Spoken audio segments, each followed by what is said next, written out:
टिल्लू एक गरीब कबाड़ी था जो दिन भर कूड़ा बीनता था और फिर उसे बेचकर अपना और अपनी पत्नी गिन्नी का पेट पाल रहा था। टिल्लू और गिन्नी की शादी को 4 साल पूरे होने को थे और अब वो 2 से 3 होने जा रहे थे। अरे अरे, ये क्या कर रही है गिन्नी? छोड़ इसे, ला मुझे दे, मैं कुएं से पानी लेकर आता हूँ। क्या क्या करोगे आप भी? पहले ही सारा दिन धूप में इधर उधर भटकते रहते हो और अब मेरी वजह से ये सब भी करोगे? तो क्या हुआ? और वैसे भी बच्चा तो हम दोनों का है ना, उसकी खातिर अगर थोड़ा बहुत ज्यादा काम कर भी लिया तो क्या फर्क पड़ता है?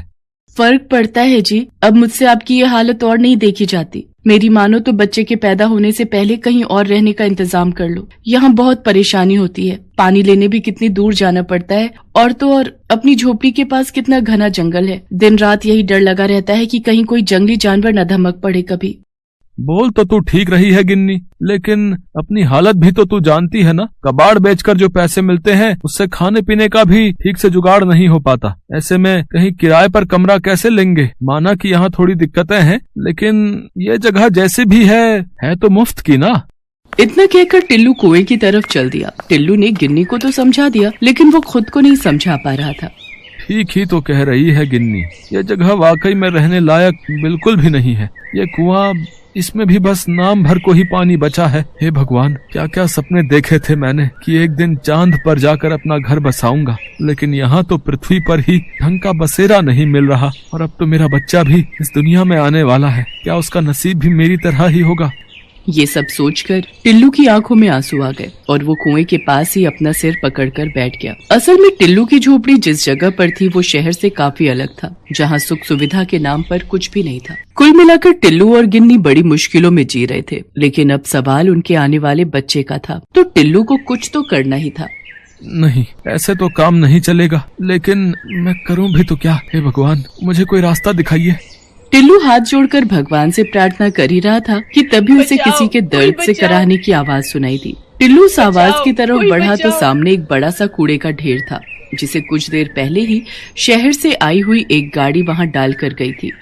आवाज तो इधर से ही आ रही थी, लेकिन यहाँ तो बस ढेर सारा कूड़ा। लगता है मेरा वहम होगा, मुझे चलना चाहिए। नहीं, रुक जाओ, मेरी मदद करो, मैं यहाँ हूँ। अब यहाँ पर इस कांच की बोतल में बंद हूँ मैं। इधर देखो, मेरी तरफ देखो। टिल्लू ने पलटकर देखा तो वाकई उसके सामने कूड़े के बीच एक कांच की बोतल पड़ी थी। टिल्लू ने उस बोतल को उठाकर देखा तो उसे अपनी आंखों पर यकीन नहीं हुआ। ये सब क्या है? मैं कोई सपना तो नहीं देख रहा? तुम तो एक परी जैसी लग रही हो। हाँ, मैं एक परी ही हूँ और तुम कोई सपना नहीं देख रहे। ये सब सच है। मुझे एक दुष्ट जादूगर ने इस कांच की बोतल में कैद कर दिया है। इस बोतल के अंदर मेरी शक्तियाँ काम नहीं करती। तुम भले इंसान लगते हो, मेरी मदद कर दो, मुझे इस बोतल की कैद से आजाद कर दो। लेकिन मैं तुम्हें इस बोतल से बाहर कैसे निकालूं? क्या मैं इसे तोड़ दूं? नहीं नहीं, ऐसा मत करना। अगर इस बोतल को तोड़ दिया तो मैं जिंदा नहीं बचूंगी। मुझे इस बोतल से आजाद करने के लिए तुम्हें पहले उस जादूगर के जादू को तोड़ना होगा। लेकिन मैं ये कैसे करूँगा?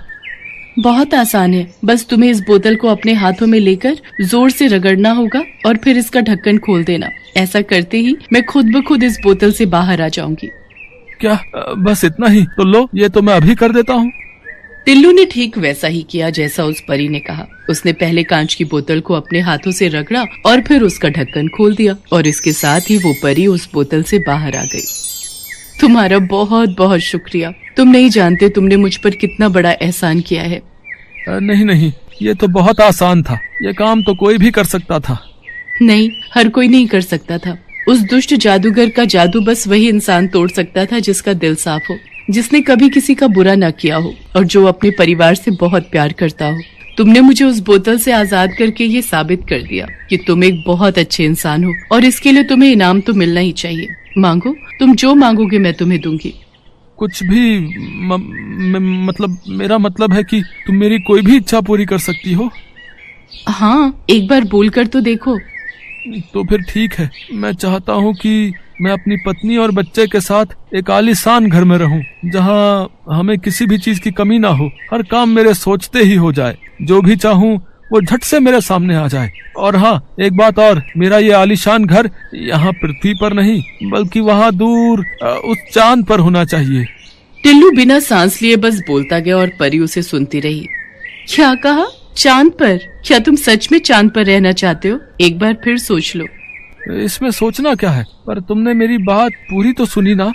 मैं चाहता हूँ कि चांद पर जाकर मुझे कोई काम ना करना पड़े, ना पैसे कमाने का झंझट हो और ना ही मेरी पत्नी गिन्नी को घर का कोई काम करना पड़े, और मेरा बच्चा वो भी वहाँ चांद पर पूरे ठाठ से रहे।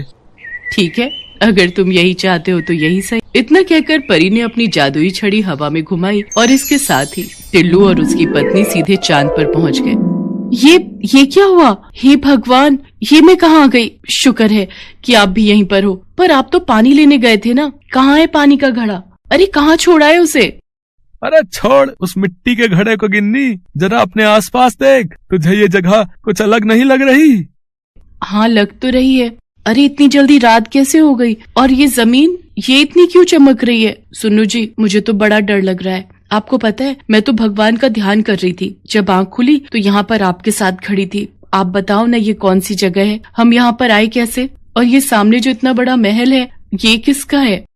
टिल्लू गिन्नी को पूरी बात बताता है और फिर दोनों उस आलीशान महल के अंदर जाते हैं जो उनके ठीक सामने था। पूरे महल में उनके सिवाय और कोई भी वहाँ पर नहीं था, लेकिन टिल्लू और गिन्नी की जरूरत की हर चीज वहाँ पर थी। गिन्नी, अब सारी जिंदगी मौज में काटेंगे। अपना बच्चा भी एक राजकुमार की तरह पैदा होगा और यहीं पर बड़ा होगा। अब हमें ना तो कोई काम करने की जरूरत है और ना ही कोई चिंता करने की। हाँ, लेकिन यहाँ तो बस हम ही हैं और कोई भी नहीं। हम ऐसे कैसे जिएंगे जी? ओफो, तुम औरतों को समझना भी ना बड़ा मुश्किल है। अब बताओ, मेम साहब को चांद पर रहकर भी चैन नहीं है। बात वो नहीं है जी, जरा अपने बच्चे के बारे में भी तो सोचिए। क्या वो सारी जिंदगी सिर्फ हमें देखकर ही बड़ा होगा? यहाँ चांद पर हमारे अलावा कभी कोई रहने नहीं आएगा, तो आखिर हम कब तक इस ऐशो आराम के साथ खुश रह पाएंगे यहाँ? मुझे आराम चाहिए था, लेकिन इतना नहीं कि जीवन का रस ही खत्म हो जाए। लेकिन वहाँ पृथ्वी पर कितनी मुश्किलें हैं, तुझे याद है ना? मुझे सब याद है जी, और मैं ये भी जानती हूँ कि आज नहीं तो कल आप अपनी मेहनत से उन सारी मुसीबतों का हल ढूंढ ही लोगे और हमारा बच्चा भी हमेशा खुश रहेगा वहाँ अपनी दुनिया में। लेकिन गिन्नी, अब हम चाहकर भी इस चांद को और यहाँ बने अपने इस घर को छोड़कर वापस नहीं जा सकते। उस परी से मैं बस एक ही इच्छा मांग सकता था जो मैं मांग चुका हूँ, और अब वो परी कहाँ है मैं तो ये भी नहीं जानता। इतना कहकर टिल्लू उदास हो जाता है, लेकिन तभी वहाँ एक तेज रोशनी होती है जिसके बीचों बीच वही परी खड़ी थी जिसके जादू से टिल्लू और गिन्नी चांद पर पहुँचे थे। परेशान मत हो टिल्लू, मैं तो पहले ही जानती थी कि तुम्हें चांद की ये दुनिया रास नहीं आएगी, लेकिन तुम्हारी इच्छा को तो मुझे पूरा करना ही था। गिन्नी ने बिल्कुल सही कहा, तुम और तुम्हारा परिवार वहाँ अपनी दुनिया में ही खुश रह सकोगे। तो बोलो, अब तुम क्या चाहते हो? चांद पर बना ये आलीशान महल या पृथ्वी पर बनी वही पुरानी झोपड़ी? टिल्लू और गिन्नी ने एक दूसरे की तरफ देखा और फिर फौरन पृथ्वी की तरफ इशारा कर दिया। उनके ऐसा करते ही परी ने अपनी जादुई छड़ी घुमाई और उसके साथ ही टिल्लू और गिन्नी वापस पृथ्वी पर पहुंच गए। लेकिन इस बार काफी कुछ अलग था। टिल्लू की टूटी फूटी झोपड़ी की जगह पर एक छोटा लेकिन पक्का मकान था। पास में ही एक खेत था जिस पर हरी भरी फसल लहरा रही थी। साथ ही साफ पानी से भरा हुआ एक कुआं भी था जो टिल्लू के घर के बिल्कुल नजदीक था। टिल्लू के लिए ये सब उस परी ने ही किया था और ये बात टिल्लू और गिन्नी भी समझ चुके थे। दोनों ये सब पाकर बहुत खुश थे क्योंकि आखिरकार उन्हें अपना सपनों का घर जो मिल गया था। इंद्रपुरा नाम के एक राज्य में भानु नाम का एक लड़का रहता है। वो 20 साल का है। उसका इस दुनिया में कोई नहीं है। वो लोगों के घर के बाहर से कूड़ा उठाता है और इसके लिए लोग उसे कुछ पैसे दे देते हैं। उसी से उसका गुजारा चलता है। वो दुर्गा माँ का भक्त है। वो हर रोज दुर्गा माँ के मंदिर में जाता है और ऐसे ही पुजारी जी से उसकी खास दोस्ती हो गई है। आओ भानु, मैं तुम्हारा ही इंतजार कर रहा था। ये लीजिए पुजारी जी, मैं दुर्गा माँ की पूजा के लिए फल लाया हूँ। भानु हर रोज फल लेकर जाता है और उसके बाद ही मंदिर में दुर्गा माँ की पूजा होती है। इंद्रपुरा राज्य के राजा का नाम इंद्र प्रताप है और उनकी इकलौती बेटी का नाम है इंदुमती। इंदुमती बहुत ही सुंदर है, इसीलिए राजा इंद्र प्रताप ने उसे महल से बाहर निकलने के लिए मना कर दिया है। इंदुमती अपने कमरे में बैठकर बाहर की तरफ देखती है और सोचती है कि ये दुनिया कितनी सुंदर है। पिताजी तो मुझे बाहर निकलने ही नहीं देते। काश मैं बाहर जा पाती। एक दिन राजकुमारी इंदुमती ने एक कागज पर कुछ लिखा और बाहर फेंक दिया। वो कागज उड़कर कचरे के ढेर में जाकर गिरा और भानु ने उसे देख लिया। वो उस कागज को उठाकर पढ़ने लगा। मैं राजकुमारी इंदुमती, इस महल में मेरा कोई दोस्त नहीं है। अगर कोई मेरा दोस्त बनना चाहता है तो रात को मेरे घर के बाहर आकर मुझसे मिले। मैं उसे एक सोने का हार दूंगी। रात को भानु महल के बाहर चला गया, लेकिन इंदुमती का कमरा दूसरी मंजिल पर है। भानु ने एक रस्सी फेंकी और उसके सहारे दीवार चढ़कर इंदुमती के कमरे के बाहर चला गया। राजकुमारी, मैं आ गया हूँ। इंदुमती बहुत खुश हुई। आखिरकार उसे कोई बात करने वाला मिला। वो दोनों पूरी रात बात करते रहे। फिर इंदुमती ने जब भानु को सोने का हार देने की कोशिश की, तब भानु ने कहा, नहीं राजकुमारी, मुझे पैसे और सोने का कोई लालच नहीं है। मुझे तो बस आपसे बातें करनी थी। आप मुझे बहुत पसंद हो राजकुमारी। ये बोलकर भानु चला गया। राजकुमारी इंदुमती को भानु से प्यार हो गया। इसके बाद से वो दोनों हर रोज रात को मिलने लगे, बातें करने लगे। भानु हमेशा उदास उदास रहने लगा। ये देखकर पुजारी जी ने कहा, क्या बात है भानु, आजकल बड़े उदास रहते हो? तब भानु ने पुजारी जी को अपने और राजकुमारी इंदुमती के बारे में सब बताया। पुजारी जी डर गए और उन्होंने कहा, ये क्या कर दिया तुमने? महाराज को पता चलेगा तो वो तुम्हें मार डालेंगे बेटा। नहीं पुजारी जी, आप चिंता मत कीजिए, महाराज को पता नहीं चलेगा। लेकिन भानु को क्या पता था कि उसके भाग्य में क्या लिखा है। भानु के पास सिर्फ कुछ जमीन है। उसके पिता उसके लिए यही छोड़कर गए हैं और उसी जमीन को भानु का चाचा मदन लाल हड़पना चाहता है। वो हर रोज सोचता है, भानु का कुछ इंतजाम करना पड़ेगा। अगर वो नहीं रहेगा तो ये जमीन मेरी हो जाएगी। हाँ। एक दिन मदन लाल देखता है कि रात के अंधेरे में भानु कहीं जा रहा है। मदन लाल भानु का पीछा करता है और उसे राजकुमारी से मिलते हुए देख लेता है। अरे बाप रे, इस भानु के बच्चे ने तो बहुत बड़ा हाथ मारा है। अब इस संदेश को तो महाराज के कानों तक पहुंचाना ही पड़ेगा। अगले ही दिन मदन लाल इंद्र प्रताप के पास जाता है और सब कुछ बता देता है। सब कुछ सुनकर इंद्र प्रताप गुस्से से आग बबूला हो जाते हैं। क्या एक कूड़ा उठाने वाले ने मेरी बेटी को फंसाया है? उसकी इतनी हिम्मत, मैं उसे काट के मगरमच्छों को खिला दूंगा। हाँ महाराज, ये ठीक रहेगा। वो भानु औकात से बाहर चला गया है, उसे तो मजा चखाना ही पड़ेगा। मदन लाल बहुत खुश हो जाता है। उसकी आंखों में साफ साफ लालच चमकने लगता है। रात को रोज की तरह भानु राजकुमारी से मिलने के लिए महल के पास जाता है। इंदुमती उसी का इंतजार कर रही थी, मगर जैसे ही भानु ने ऊपर चढ़ने के लिए रस्सी फेंकी, सिपाही ने उसे पकड़ लिया। छोड़ दो मुझे, छोड़ दो। अब तुझे हम महाराज के पास लेके जाएंगे, चल। ऊपर से राजकुमारी इंदुमती ये सब देखकर रो पड़ती है। अरे ये क्या, अब क्या होगा? भानु, मेरे भानु के साथ ये लोग क्या करेंगे? भानु को इंद्र प्रताप के पास ले जाया गया। इंद्र प्रताप ने कहा, इसे बांध के रखो, कल सबके सामने इसे हम मगरमच्छों को खिलाएंगे, वो भी जिंदा। भानु को मगरमच्छों के तालाब के पास बांध दिया गया। सारे मगरमच्छ भानु को निगल जाने का इंतजार करते रहे। इधर इंदुमती ने महाराज के पास जाकर रोते हुए कहा, पिताजी, भानु को छोड़ दीजिए पिताजी, हम दोनों एक दूसरे से प्यार करते हैं। इस बात से इंद्र प्रताप गुस्सा हो गए और इंदुमती को कमरे में बंद कर दिया। इंदुमती कमरे के अंदर रोती रही। इतने में एक दासी ने आकर इंदुमती के कमरे का दरवाजा खोल दिया। ये दासी भानु के गांव से है और भानु को बहुत स्नेह करती है। इंदुमती दौड़ते हुए भानु के पास गई और उसके बंधन खोल दिए और उसके बाद दोनों तुरंत वहां से भाग गए। दोनों भागकर दुर्गा माँ के मंदिर में चले गए। दोनों को देखकर पुजारी जी बहुत डर गए। अरे तुम दोनों यहाँ? महाराज को पता चल गया तो अनर्थ हो जाएगा। पुजारी जी, आप हम दोनों की शादी करवा दीजिए बस। उसके बाद हम यहाँ से भाग जाएंगे। मगर तुम दोनों इस धरती के जिस कोने में भी जाओगे, महाराज किसी न किसी तरीके से तुम्हें ढूंढ ही निकालेंगे। तब क्या होगा? तो फिर हमें इस धरती से बाहर भेज दीजिए, ऐसी जगह जहाँ हम दोनों के अलावा कोई नहीं हो। पुजारी जी ने कुछ सोचा और कहा, ये काम तो सिर्फ दुर्गा माँ ही कर सकती हैं। तुम दोनों माँ दुर्गा से प्रार्थना करो। माँ दुर्गा तुम्हारी बात जरूर मानेंगी। दोनों आंखों में आंसू लेकर माँ दुर्गा के सामने प्रार्थना करने लगे। दुर्गा माँ, आज तक मैंने आपसे कुछ भी नहीं मांगा, मगर आज मैं अपना प्यार मांग रहा हूँ। देखिए, ना मत कहना, आप तो मेरी माँ हो।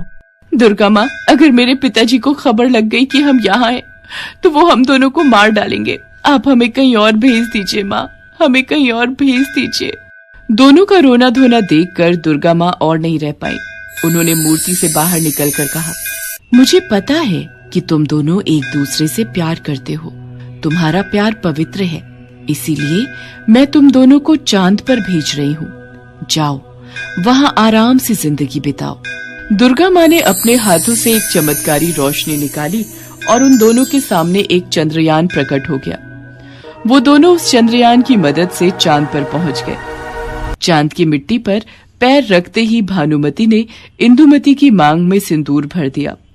इंदुमति ने भानु के पैर छूकर उसे पति के रूप में स्वीकार कर लिया। इसके बाद दोनों चांद पर एक छोटा सा घर बनाकर रहने लगे। उधर महाराज इंद्रप्रताप को जब पता चला कि दोनों भाग गए हैं और दोनों को भगाने में मंदिर के पुजारी जी का हाथ है, तब वो बहुत गुस्सा हो गए और मंदिर पहुंच गए। दुष्ट पुजारी, मैं तुझे नहीं छोड़ूंगा। ये बोलकर महाराज ने पुजारी जी को बहुत मारा। मुझे मत मारिए महाराज। मगर इंद्रप्रताप रुकने वालों में से नहीं है। उन्होंने पुजारी जी को बंदी बना लिया। ये देखकर दुर्गा माँ गुस्सा हो गई और स्वर्गलोक में बैठे हुए उन्होंने कहा, दुष्ट राजा, तुझे तेरे कर्मों की सजा मिलकर रहेगी। अगले ही दिन इंद्रपुरा के दुश्मन राज्य भवानीगढ़ के राजा भवानी सिंह ने अपनी सेना के साथ इंद्रपुरा पर हमला बोल दिया।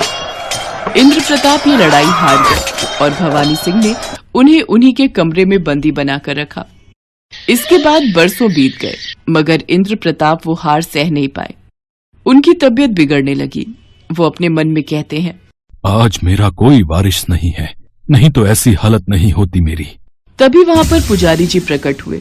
इंद्रप्रताप चौंक गए। चिंता मत कीजिए महाराज, मेरे ऊपर दुर्गा माँ का आशीर्वाद है। मैं कभी भी कहीं भी जा सकता हूँ। मैं बस ये कहने आया हूँ कि आपका वारिस है, आपका दामाद। वो चांद पर है। सिर्फ वही इस अत्याचारी राजा के हाथ से इस राज्य को मुक्त कर सकता है। ये सुनकर इंद्रप्रताप रोने लगे। पुजारी जी, मैंने उन लोगों के साथ बहुत बुरा किया। मैं उन दोनों को वापस लेकर आना चाहता हूँ। तभी पुजारी जी ने दुर्गा माँ का नाम लिया और तभी एक चंद्रयान प्रकट हो गया और वो दोनों उसमें चढ़ गए। उधर चांद पर भानु और इंदुमति बहुत खुश हैं। उन दोनों को एक बेटा भी हुआ है। इंदुमति और भानु अपने बेटे के साथ खेल रहे हैं। इतने में वो दोनों उस चंद्रयान की मदद से चांद पर पहुंच गए और उसमें से पुजारी जी और इंद्रप्रताप बाहर आते हैं। अपने पिता को देखकर इंदुमति डर जाती है। डरो मत बेटी, मुझे अपनी गलतियों का एहसास हो गया है। बेटा भानु, तुम मुझे माफ कर दो। तुम ही मेरे दामाद हो और इंद्रप्रताप राज्य के वारिस। इसके बाद इंद्रप्रताप ने सब कुछ खुलकर बताया और चंद्रयान में बैठकर पांचों धरती पर पहुंच गए। धरती पर पहुंचते ही भानु ने एक परिकल्पना बनाई और रात को अत्याचारी राजा भवानी सिंह को उसके कमरे में घुसकर मार डाला। इसी तरह भानु ने इंद्रपुरा राज्य को अत्याचारी राजा के कैद से मुक्त कर दिया। महाराज इंद्रप्रताप ने भानु को नया राजा बना दिया और राज्य का नाम इंद्रपुरा से बदलकर भानुनगर रखा गया। भानु ने सबसे पहले अपने चाचा को बंदी बनाया और फिर दुर्गा माँ का एक बड़ा सा मंदिर बनाया। वहाँ पुजारी जी पूजा पाठ करने लगे। राज्य के लोग भानु से बहुत प्यार करने लगे और इसी तरह सभी खुशी से रहने लगे। Thanks for watching.